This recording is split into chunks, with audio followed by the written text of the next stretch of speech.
Hi, പുറംനാട്ടുകളിലേക്ക് ജോലിക്ക് try ചെയ്യുന്നവർക്ക്, പ്രത്യേകിച്ച് യൂറോപ്യൻ കൺട്രീസിലേക്കൊക്കെ ട്രൈ ചെയ്യുന്നവർക്ക് ഫേസ് ചെയ്യാൻ സാധ്യതയുള്ള കുറച്ച് ഫേക്ക് ഏജൻസീസിൻ്റെ അല്ലെങ്കിൽ കുറച്ച് ഫേക്ക് റിക്രൂട്ടേഴ്സിൻ്റെയൊക്കെ കുറച്ച് കാര്യങ്ങൾ ഞാൻ ഇതിനു മുമ്പ് ചെയ്തിരുന്നു.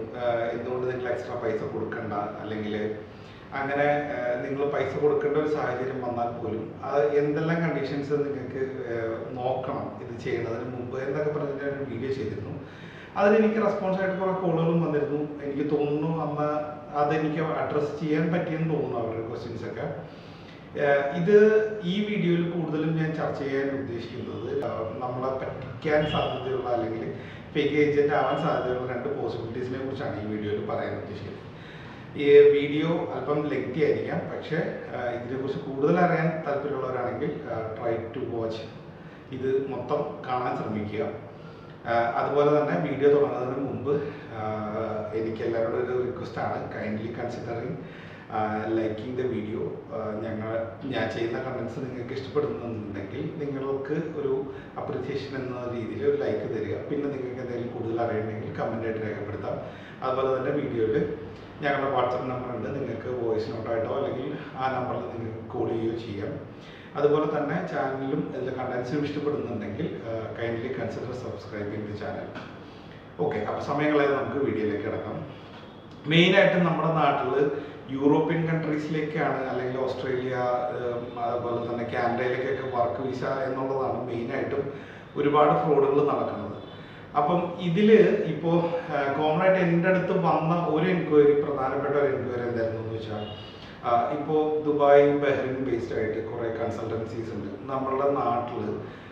ജോബ് പ്രൊഫൈൽസിൽ ഇപ്പോൾ നമ്മുടെ Naukri.com, monsterjob.com എന്നൊക്കെ പറഞ്ഞ പോലത്തെയുള്ള വെബ്സൈറ്റുകളിൽ അവരുടെ പ്രൊഫൈൽ അപ്ലോഡ് ചെയ്ത് കഴിയുമ്പോൾ ഇവർക്ക് അയർലൻഡും അല്ലെങ്കിൽ UK, കാനഡ എന്നിങ്ങനെയുള്ള കൺട്രികളിലേക്കൊക്കെ ഇപ്പോൾ ഡയറക്റ്റ് റിക്രൂട്ട്മെൻറ്റ് അവർ ചെയ്യുന്നുണ്ട് എന്ന് പറഞ്ഞിട്ട് ഇവർ ഡയറക്റ്റ് കോൺടാക്ട് ചെയ്ത് ഇവരുടെ ഒരു രജിസ്ട്രേഷൻ എമൗണ്ടൊക്കെയാണ് ആവശ്യപ്പെടുന്നതൊക്കെയാണ് ഇപ്പോഴത്തെ ഒരു ട്രെൻഡ്. എൻ്റെ അടുത്ത് വന്ന കുറച്ച് എൻക്വയറീസ്. അപ്പോൾ ഇതിൽ പ്രധാനമായിട്ടും അയർലൻഡും UK ഒക്കെയാണ് അവർ പറയുന്നത്. അതും സ്കോറൊക്കെ ഉള്ള നേഴ്സസിനെയാണ് കൂടുതൽ അവർ ടാർഗറ്റ് ചെയ്യണത്. ഇതിൽ 100% ഇത് ഫേക്കാണെന്നൊന്നും ഞാൻ പറയില്ല, ഏജൻസീസ് ഉണ്ടാവാം. പക്ഷേ കറൻ്റ്ലി നിങ്ങൾക്ക് പരിചയമുള്ള ആരെങ്കിലോടും തന്നെ ചോദിച്ചു നോക്കുക, ഈ രാജ്യങ്ങളിലൊക്കെ ഇപ്പോൾ കറൻ്റ്ലി ഒരു റിക്രൂട്ട്മെൻറ്റ് നടക്കുന്നില്ല എന്നുള്ളതാണ് ഒരു സത്യാവസ്ഥ. വളരെ കുറച്ച് കാൻഡിഡേറ്റ്സിനെ മാത്രമേ ഇപ്പോൾ പ്രസൻ്റ്ലി ഈ രാജ്യങ്ങളിലേക്കൊക്കെ റിക്രൂട്ട്മെൻറ്റ് പോകുന്നുള്ളൂ. അപ്പം ഈ ഏജൻസീസൊക്കെ ആവശ്യപ്പെടുന്ന ഒരു രജിസ്ട്രേഷൻ ഫീസ് എന്ന് പറഞ്ഞാൽ തന്നെ ഏകദേശം ഒരു 1 lakh എബോവ് ആണ്. 1 lakh, 1.5 lakh ഒക്കെയാണ് ഇവർ ആവശ്യപ്പെടുന്ന ഒരു തുക തന്നെ.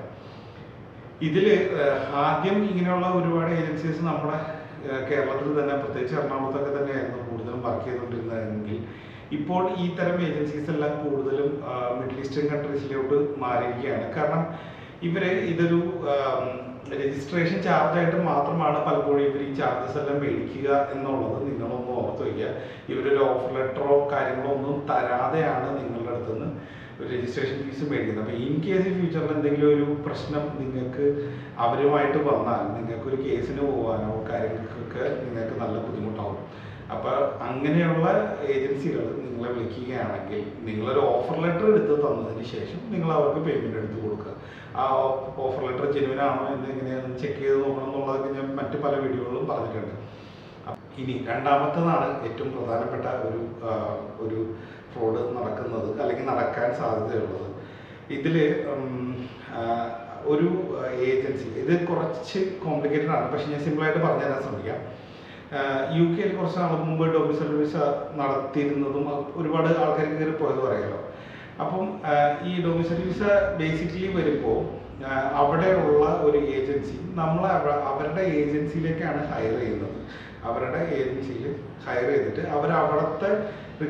അവിടുത്തെ റിക്വയർഡ് ആയിട്ടുള്ള ആളുകളിലേക്ക്, അവിടുത്തെ കെയർ ഹോമുകളിലേക്കോ അല്ലെങ്കിൽ അങ്ങനെയുള്ള സ്ഥാപനങ്ങളിലേക്ക് നമ്മൾ അങ്ങോട്ട് ജോലിക്ക് വിട്ടിട്ട് ഈ കെയർ ഹോമുകളാണ് ഇവർക്ക് പേയ്മെൻറ്റ് കൊടുക്കുക. നമ്മൾ ഏത് കൺസൾട്ടൻ്റാണോ ഇവിടെ നിന്ന് കൊണ്ടുപോയത് അവർക്ക് പേയ്മെൻറ്റ് കൊടുക്കുക. അതിനെ ബേസ് ചെയ്തിട്ടാണ് നമ്മുടെ നാട്ടിൽ നിന്ന് മാസീവായിട്ടൊരു വലിയൊരു ഗ്രൂപ്പ് ഓഫ് പീപ്പിൾ കയറി പോയിരുന്നു കുറച്ച് നാൾ മുമ്പ്. അതിനുശേഷം ഇങ്ങനെയുള്ള പല കൺസൾട്ടൻസീസും അവർക്ക് കൊണ്ടുപോയ ആൾക്കാർക്ക് ജെന്യുവനായിട്ട് വർക്ക് കൊടുക്കുന്നില്ല എന്ന് കണ്ടപ്പോൾ ഇവരുടെ പലരുടെയും ലൈസൻസ് ക്യാൻസൽ ആവുകയും ഇവരെല്ലാം മറ്റ് പല കെയർ ഹോമുകളിലേക്ക് മാറി കയറി പോവുകയുണ്ടായിരുന്നു. അപ്പോൾ അതാണ് ഒരു കാലം വരെ നടന്ന സാഹചര്യം. ഇതിൽ തന്നെ പല ഏജൻസീസും നടത്തിയ ഒരു ഫ്രോഡ് എന്താണെന്ന് വെച്ച് കഴിഞ്ഞാൽ, ഇവർ റിക്വയർമെന്റ് ഉണ്ട് എന്നുള്ള വ്യാജേന ഇവർ അവിടുത്തെ ഹോം ഓഫീസിൽ നിന്ന് സ്പോൺസർഷിപ്പ് എടുക്കുകയും അതിനുശേഷം ഇവരെ ഏതെങ്കിലും ഒരു സ്ഥലത്ത് ഇവരെ പ്ലേസ്ഡ് ആക്കുകയും ചെയ്യും. പക്ഷേ പലപ്പോഴും ഇവിടെ നിന്ന് ആൾക്കാരെ കൊണ്ടുപോയത് ബുച്ചർ, ബാർബർ, ഇലക്ട്രീഷ്യൻ, പ്ലംബർ എന്നിങ്ങനെയുള്ള വേക്കൻസികളിലേക്ക് ആളെ ആവശ്യമുണ്ട് എന്ന് പറഞ്ഞിട്ടാണ് ഈ കൺസൾട്ടൻസീസ് ഇവിടുന്ന് പലപ്പോഴും ആൾക്കാരെ കൊണ്ടുപോയത്. അവിടെ ചെന്നതിന് ശേഷം അവിടെ ലോക്കൽ അവൈലബിലിറ്റി ഇപ്പോൾ വാണ്ടഡ് പേപ്പറിൽ വരുമല്ലോ, ഇന്ന പ്ലംബർ അല്ലെങ്കിൽ ബുച്ചറിനെ വേണം എന്നുള്ള അങ്ങനെയുള്ള സ്ഥാപനങ്ങളിലേക്ക് ഇവർ ആൾക്കാരെ റിക്രൂട്ട് ചെയ്യുന്നു. അതായിരുന്നു ആദ്യം നമ്മുടെ കേരളത്തിൽ നടന്നിരുന്ന ഒരു കാര്യം. ഇതിൽ ആക്ച്വലി ഏജൻസിക്ക് പോവുകയാണെങ്കിൽ മാക്സിമം അവരുടെ ലൈസൻസ് ആണ് പോവുക. അങ്ങനെ പല ഏജൻസികളുടെ ലൈസൻസ് പോയിട്ടുണ്ട്.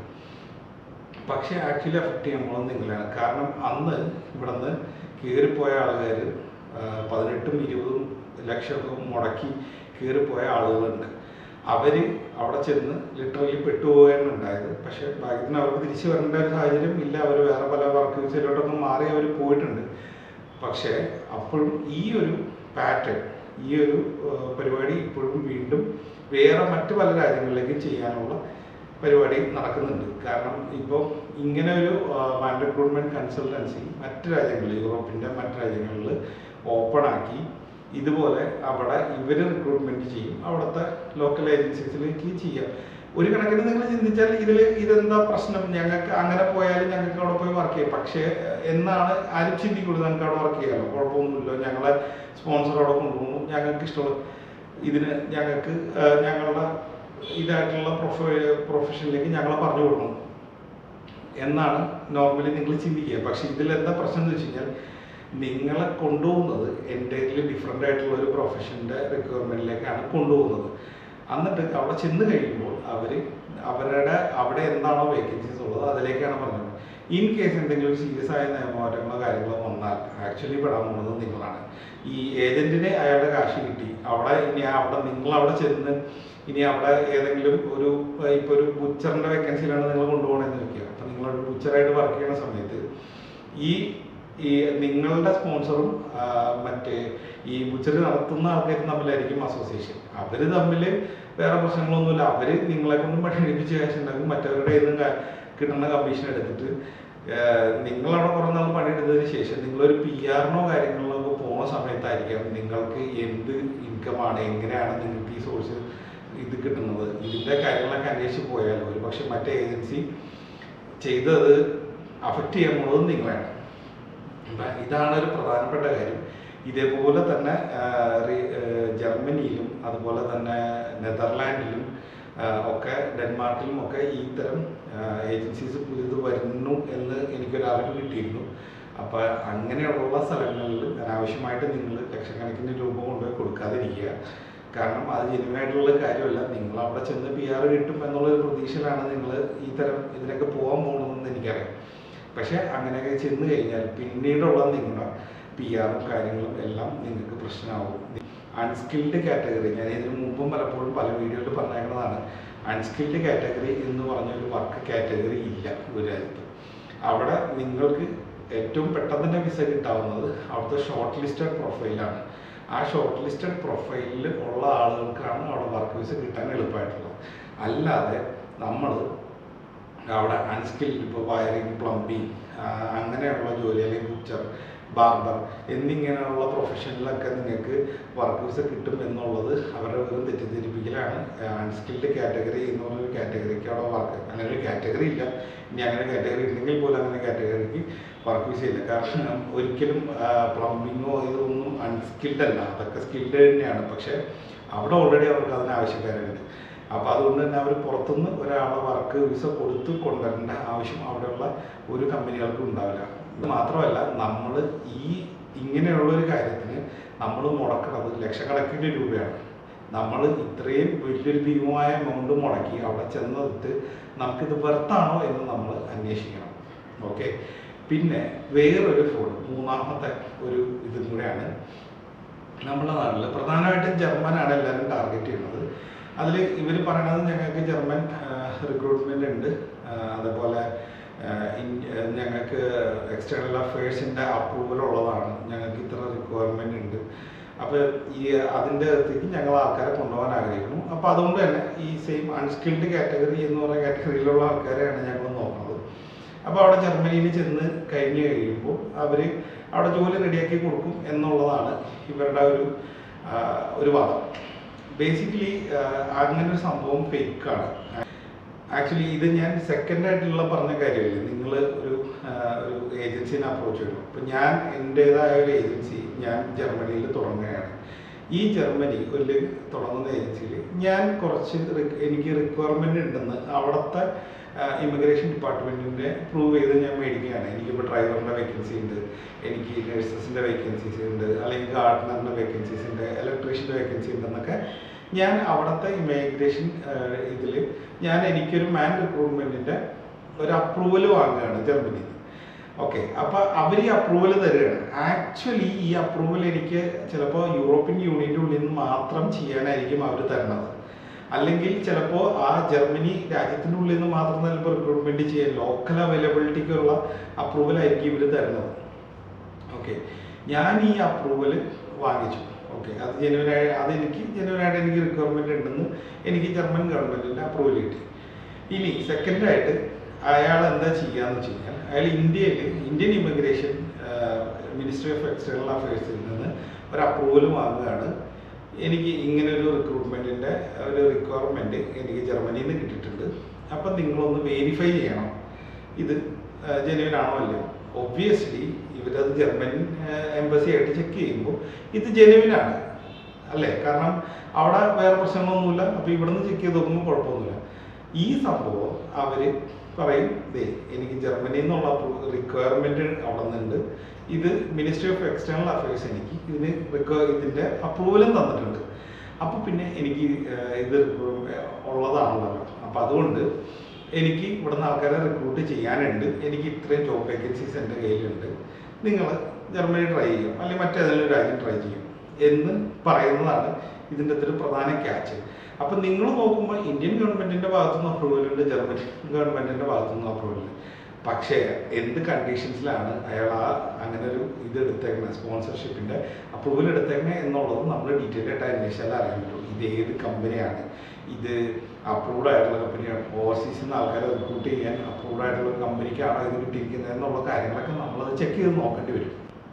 ഇതിൽ പ്രധാനമായിട്ടുള്ള ഒരു ക്യാച്ച് എന്താണെന്ന് വെച്ച് കഴിഞ്ഞാൽ, ഒരു ജോബ് റിക്വയർമെൻറ്റ് ജർമ്മനിയിലുണ്ട് എന്ന് കാണിച്ച് നമ്മുടെ നാട്ടിലെ ഒരു എക്സ്റ്റേണൽ അഫയേഴ്സിൻ്റെ ഒരു അപ്രൂവലും കാണിച്ചിട്ട് ഇവരെന്താ ചെയ്യാന്ന് വെച്ച് കഴിഞ്ഞാൽ നമ്മളെ ഇവർ നടക്കുന്ന ജർമ്മൻ ക്ലാസ്സസിലേക്ക് അല്ലെങ്കിൽ മറ്റ് ലാംഗ്വേജ് ക്ലാസ്സസിലേക്ക് നമ്മളെ ജോയിൻ ചെയ്യിപ്പിക്കാനാണ് ഇവർ ശ്രമിക്കുന്നത്. നമ്മൾ ഈ ക്ലാസ് ജോയിൻ ചെയ്യുമ്പോൾ ഏകദേശം 3 to 5 months ക്ലാസ്സിലാണ് ഇവർ നമ്മൾ ജോയിൻ ചെയ്യുന്നത്. അതിന് ഇവർ നമ്മളുടെ കയ്യിൽ നിന്ന് ഈടാക്കുന്നത് ഏകദേശം 1.5 lakhs to 2 lakhs to 3.5 lakhs ഒക്കെയാണ്. ഈ ഒരു വർക്ക് വിസ ഞങ്ങളിവിടെ കൊടുക്കുന്നുണ്ട് എന്ന് പേര് പറഞ്ഞിട്ട് ഇവർ നമ്മുടെ കയ്യിൽ നിന്ന് മേടിക്കാൻ പോകും. ആക്ച്വലി ഇനി 5 months ശേഷം നമുക്ക് ഈ പറഞ്ഞ സ്കോർ നമുക്ക് എടുക്കാൻ പറ്റില്ലെങ്കിൽ ആക്ച്വലി ഇതിന് A2 നമുക്ക് സ്കോർ ഉണ്ടെങ്കിൽ നമുക്ക് ഈ ഇവർ ഈ പറയുന്ന അൺസ്കിൽഡ് എന്നുള്ള കാറ്റഗറിയിലേക്ക് വർക്ക് വിസ എടുക്കണമെങ്കിൽ A2ൻ്റെ ആവശ്യമേ ഉള്ളൂ. പക്ഷെ ഇവർ പറയണം B2 വരെ പഠിച്ചിട്ട് നിങ്ങൾ പോക്കോ, B2 പഠിച്ചിട്ട് നിങ്ങൾക്ക് അവിടെ പോയി നിങ്ങൾക്ക് വർക്ക് വിസയിലോട്ട് മാറാം, നിങ്ങൾക്ക് അവിടെ ചെല്ലുമ്പോൾ മറ്റൊരു കോഴ്സ് വേണമെങ്കിൽ പഠിക്കാം എന്നുള്ള വാദങ്ങളൊക്കെയാണ് ഇവർ വെക്കുന്നത്. അപ്പോൾ ആക്ച്വലി അതൊരു ഫേക്ക് ആയിട്ടുള്ള കാര്യമല്ലേ. A2 സർട്ടിഫിക്കറ്റ് മാത്രം ഈ ഒരു ജോബിന് ആവശ്യമുണ്ടെങ്കിൽ A2 സർട്ടിഫിക്കറ്റ് എടുത്തിട്ട് നിങ്ങളെ കയറ്റി വിടുകയല്ലേ വേണ്ടത്. ആക്ച്വലി ഇവർക്ക് തന്നെ അറിയാം നിങ്ങളൊരു 6 months കൂടുതൽ എടുക്കും എങ്ങനെ പോയാലും B2 സർട്ടിഫിക്കറ്റ് നിങ്ങൾക്ക് പാസ്സായി വരണമെങ്കിൽ എന്ന്. B2 സ്കോർ എടുക്കാൻ വേണ്ടിയിട്ട് ഒരുപാട് 1 year മേളിലൊക്കെ ടൈം എടുക്കുന്ന ഇഷ്ടംപോലെ സ്റ്റുഡൻസ്. അപ്പോൾ ആക്ച്വലി അവർ ടാർഗറ്റ് ചെയ്യുന്നത് നിങ്ങളുടെ ലാംഗ്വേജ് പഠിപ്പിക്കുമ്പോഴുള്ള ട്യൂഷൻ ഫീസ് അല്ലേ അതോ നിങ്ങൾക്ക് ഇതിന് ശേഷമുള്ള വർക്ക് വിസയാണ് അവർ ടാർഗറ്റ് ചെയ്യുന്നത്. ആക്ച്വലി അവർ ടാർഗറ്റ് ചെയ്യുന്നത് നിങ്ങൾ പഠിക്കുമ്പോൾ നിങ്ങൾക്ക് കിട്ടുന്ന നിങ്ങൾ കൊടുക്കുന്ന ഫീസ്, അതാണ് അവർ ആക്ച്വലി ടാർഗറ്റ് ചെയ്യുന്നത്. അതിന് നിങ്ങൾക്ക് അവിടെ അവർക്കൊരു വർക്ക് വിസ ഉണ്ട് എന്ന് പറഞ്ഞിട്ട് നിങ്ങളെ അവർ ഇതിലേക്ക് ആക്ച്വലി ട്രാൻസ്ഫർ ചെയ്യണം. ഇപ്പം നിങ്ങൾ അതിന് എത്ര ലക്ഷം ചോദിച്ചാലും നിങ്ങളപ്പോൾ ഫീസ് കൊടുക്കാൻ റെഡിയാണ്. കാരണം ഇവിടെ പഠിച്ച് നമുക്ക് ആ സ്കോർ കിട്ടിക്കഴിഞ്ഞാൽ ജർമ്മനിയിൽ പോയിട്ട് വർക്ക് വിസ കിട്ടുമല്ലോ എന്നാണ് അവർ പറയുന്നത്. ആക്ച്വലി നിങ്ങൾക്ക് അവിടെ വർക്ക് വിസ ഉണ്ടോ ഇല്ലയോ എന്നുള്ളതൊക്കെ ഇതിന് ശേഷമേ നിങ്ങൾക്ക് മനസ്സിലാവും. നിങ്ങൾ ജർമ്മൻ പഠിക്കാൻ പോകുന്ന സമയത്ത് ജർമ്മൻ പഠിപ്പിക്കുന്ന നിങ്ങളെ വളരെ അഫോർഡബിൾ ആയിട്ടുള്ള ഫീസിൽ ജർമ്മൻ പഠിപ്പിക്കുന്ന ഇൻസ്റ്റിറ്റ്യൂഷനിൽ പോയി പഠിക്കുക. ഇങ്ങനെയുള്ള ഏജൻസീസ് നിങ്ങളോട് പറയുകയാണ്, നിങ്ങളുടെ അടുത്ത് ഞങ്ങളവിടെ വർക്ക് വിസ റെഡിയാക്കി തരാം, ഇത്ര സ്കോർ വേണം എന്ന് പറയുമ്പോൾ നിങ്ങൾ അവരോട് പറയുക, വേണ്ട ഞങ്ങൾക്ക് ഇത്രയും കൊടുത്ത് പഠിക്കാൻ പറ്റില്ല, ഞാൻ ഇത്ര സ്കോർ എടുത്തിട്ട് വരാം, അപ്പം നിങ്ങൾ ഞങ്ങൾക്ക് ഇതിനൊന്ന് ഹെൽപ്പ് ചെയ്താൽ മതി എന്ന് നിങ്ങളൊന്ന് പറഞ്ഞു നോക്കുക. ഇങ്ങനെ ലാംഗ്വേജ് ഇങ്ങനെ എന്ന് വെച്ച് കഴിഞ്ഞാൽ ഒരു കാര്യം പറഞ്ഞിട്ട് വർക്ക് വിസ പറഞ്ഞിട്ട് നിങ്ങളെ ഇത്രയും വലിയ ഭീമമായ ഭീമമായ തുക മുടക്കി ഈ ഒരു ലാംഗ്വേജ് പഠിപ്പിച്ചിട്ട് അപ്പം നിങ്ങൾക്ക് കംപ്ലൈൻറ്റ് ചെയ്യാൻ പറ്റില്ല. കാരണം എന്തുകൊണ്ടാണെന്ന് വെച്ച് കഴിഞ്ഞാൽ അയാൾ ലാംഗ്വേജ് പഠിപ്പിക്കുന്നതിനാണ് നിങ്ങളുടെ ഇത്രയും വലിയ ഫീസ് മേടിച്ചത്. ഇനി ലാംഗ്വേജ് കിട്ടിയാൽ പോലെ നിങ്ങൾക്ക് വർക്ക് കിട്ടണമെന്നുണ്ടെങ്കിൽ നിങ്ങൾ ഇൻ്റർവ്യൂ പാസ്സാവണം. അപ്പോൾ ഇയാൾ പറഞ്ഞതിൽ കാര്യമില്ല. നമുക്ക് ഗ്യാരണ്ടി ആയിട്ട് പറയാൻ പറ്റില്ലല്ലോ. നമുക്ക് ഈ ലാംഗ്വേജ് ഉണ്ടെങ്കിൽ പോലും നമുക്ക് അവിടെ വർക്ക് വിസ കിട്ടുന്ന ഗ്യാരണ്ടി ആയിട്ട് ഒരിക്കലും പറയാൻ പറ്റില്ല. അത് മാത്രമല്ല A2 സർട്ടിഫിക്കറ്റ് മാത്രം മതി എന്നുള്ള സ്ഥലത്ത് ഇവർ B2 വരെ പഠിപ്പിച്ചിട്ടാണ് നിങ്ങൾ പറഞ്ഞിരുന്നത്. അപ്പം അതൊരു വലിയൊരു ഫ്രോഡായിട്ടാണ് എനിക്ക് തോന്നിയത്. കാരണം മറ്റൊരു കാര്യം പറഞ്ഞ് നിങ്ങളെ ഇന്നൊരു കാര്യത്തിലേക്ക് ട്രാപ്പ് ചെയ്യിപ്പിക്കുകയാണ്. അപ്പം അതുകൊണ്ട് അങ്ങനെയുള്ള ഒരു കാര്യത്തിലേക്ക് അന്വേഷിച്ച് പോകുന്ന ആൾക്കാരാണെങ്കിൽ നിങ്ങൾക്ക് ലാംഗ്വേജ് മാത്രം എടുത്ത് തരുന്ന ഏജൻസീസ് ഉണ്ടല്ലോ, എന്ന് വെച്ച് കഴിഞ്ഞാൽ ഇൻസ്റ്റിറ്റ്യൂഷൻസ് ഉണ്ടല്ലോ, അവിടെ പോയി ലാംഗ്വേജ് മാത്രം പഠിക്കുക. അതിനുശേഷം നിങ്ങൾക്ക് സ്കോർ കിട്ടിക്കഴിഞ്ഞാൽ മാത്രം ഇവരെ അപ്രോച്ച് ചെയ്യുക എന്നുള്ളതാണ് എനിക്ക് നിങ്ങൾക്ക് തരാനുള്ളൊരു സജഷൻ. ഓക്കെ, വീഡിയോ കുറച്ച് ലോങ് ആയി തോന്നുന്നു. അപ്പം കൺസിഡർ സബ്സ്ക്രൈബിങ് ദി ചാനൽ. പിന്നെ ഇതുപോലെ കൂടുതൽ എന്തെങ്കിലും കണ്ടൻസ് ഒക്കെ അറിയുന്നുണ്ടെങ്കിൽ വിളിച്ച് ചോദിക്കാം, അല്ലെങ്കിൽ നമുക്ക് കമൻ്റായിട്ട് ചോദിക്കാം. ഓക്കെ, അപ്പം മറ്റൊരു വീഡിയോ ആയിട്ട് വീണ്ടും കാണാം. അതുപോലെ ഏപ്രിൽ മെയ് ഇൻടേക്കും സെപ്റ്റംബർ ഇൻടേക്കും UK, USA, കാനഡ, അതുപോലെ തന്നെ മറ്റ് യൂറോപ്യൻ കൺട്രീസ് എല്ലാം ഓപ്പണാണ്. അപ്പോൾ ആപ്ലിക്കേഷൻസ് സബ്മിറ്റ് ചെയ്യാൻ താല്പര്യമുള്ളവരാണെങ്കിൽ എത്രയും പെട്ടെന്ന് കോൺടാക്ട് ചെയ്യുക. നല്ല ടൈം എടുക്കുന്നുണ്ട്. അപ്പോൾ അതുകൊണ്ട് ഒട്ടും സമയം കളയാതെ നേരെ ആപ്ലിക്കേഷൻ കാര്യങ്ങളിലേക്ക് നിങ്ങൾ നീങ്ങണം. Okay, so thanks for watching. മറ്റൊരു വീഡിയോ ആയിട്ട് വീണ്ടും